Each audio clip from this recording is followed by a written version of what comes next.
Bienvenue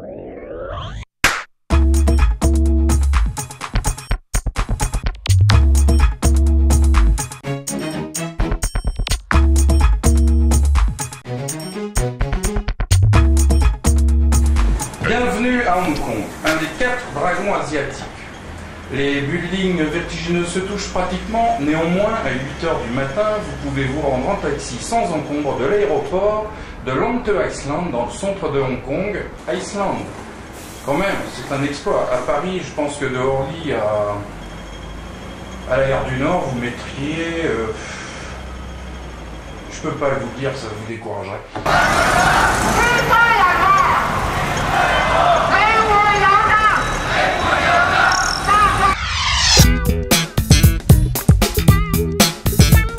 Les transports en commun sont multiples. Tramway, bus, métro, le train, c'est déjà pas mal. Bon, on a ça chez nous aussi. Le quartier des magasins de luxe n'a vraiment rien à envier aux Champs-Élysées et côtoie les quartiers populaires dans un mélange architectural très étonnant.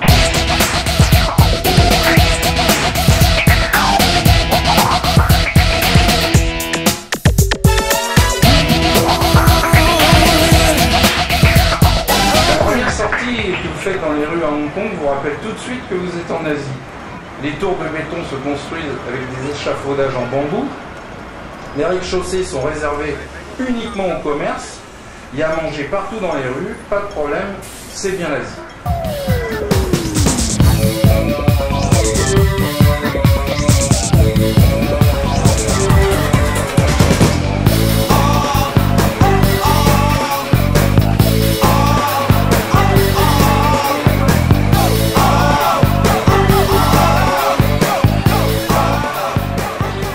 Tout ça ne serait pas arrivé si c'était interdit de fumer à l'intérieur.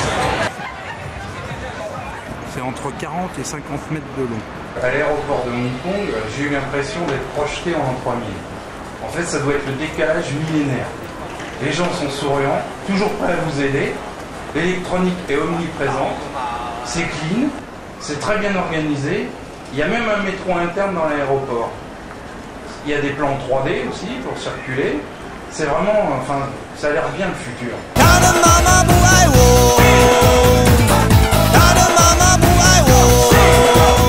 Les îles sont reliées entre elles en fait par des ponts, mais il y a même un tunnel qui est construit sous la mer. Donc c'est quand même assez impressionnant ce qu'ils sont capables de faire à Hong Kong.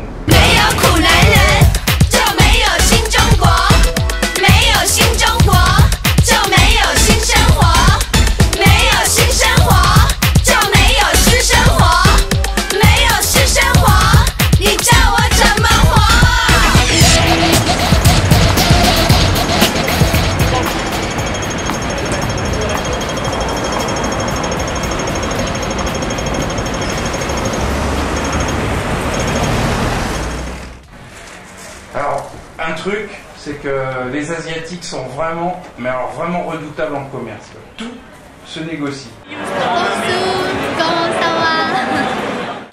Si vous avez une tête de touriste et que vous êtes dans un quartier touristique, les prix risquent d'être multipliés à peu près par 5 ou 10.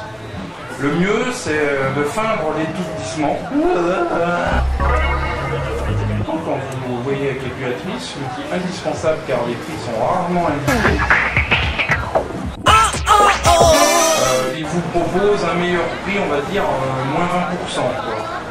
Selon le produit, vous pouvez proposer votre prix. Si vous pensez que c'est le bon prix, vous ne variez plus d'$1. Hein. Sinon, le Chinois sera assez habile pour vous faire comprendre de toute manière le prix minimum auquel il ne veut pas céder les affaires. J'ai 300 no more. Last price. Zoma. 2 for you, cash. Ok. Il faut quand même s'habituer un peu à négocier en Chine parce que bon, les prix sont libres et en plus la compta est vraiment souple apparemment. Les nombreux commerces sont ouverts très tard. À minuit, vous pouvez acheter un téléphone, des bijoux, une caméra professionnelle sans aucun problème. À peu près tout ce qui vous passe par la tête, vous le trouverez dans les rues, des fois même dans certains quartiers jusqu'à 1h du matin.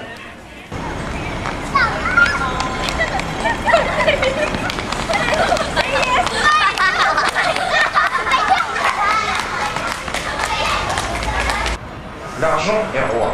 Certains affichent même leur chiffre d'affaires et remercient leurs clients de les avoir aidés. À Hong Kong, au niveau communication, ils sont vraiment au top. C'est-à-dire que pour 10 €, vous pouvez acheter une puce pour mettre dans votre téléphone. Elle vous permet d'appeler sur les fixes presque partout dans le monde, gratuitement, et sur les mobiles locales, canadiens, américains et d'autres pays, j'ai oublié, parce que par contre, pour appeler en Europe, ça coûte un petit peu plus cher. Je pense que les partenariats ne doivent pas être au top.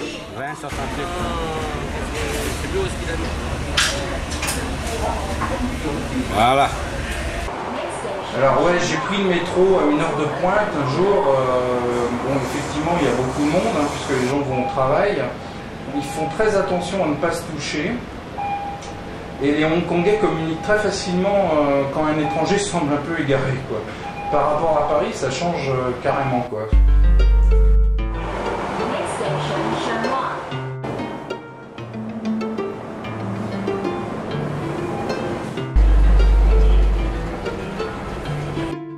Par contre, alors oui, espérons pour eux que l'abus d'électronique n'est pas dangereux. Car dans ce domaine, filles ou garçons semblent un petit peu accros, quoi. Même les moines.